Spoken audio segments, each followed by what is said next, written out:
Bandeko na ngai, po ete bolingi ngai mingi,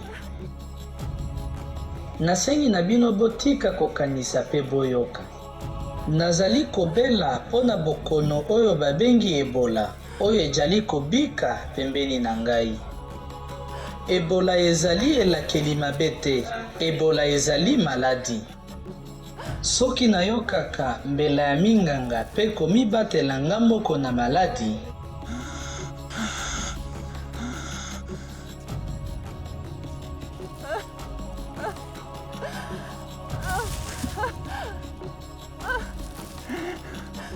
ndeko kozanga koyeba pe somo nde epesi nga maladi.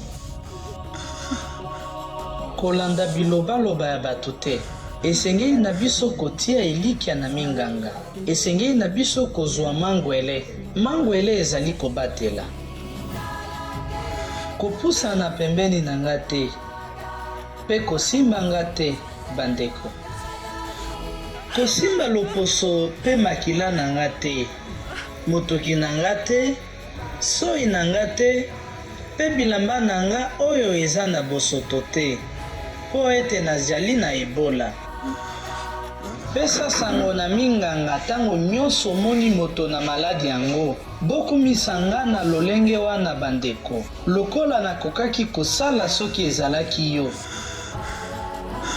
Soki nakobika te, bokuna nga malamu, kasi bokeba ete moto te asimba nzoto na ngai. Papa, kotika te ete mawa ebongola boyebi. Ndeko mobali, batela libota na biso ya lobi.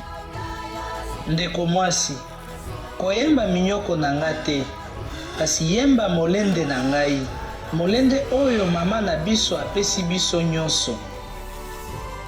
Nayebi oyo nazali kosenga na yo, ezali eloko ya makasi oyo okoki kosala ata mokolo moko te. Kasi tosa malako na ngai, tondisa nga na lokumu.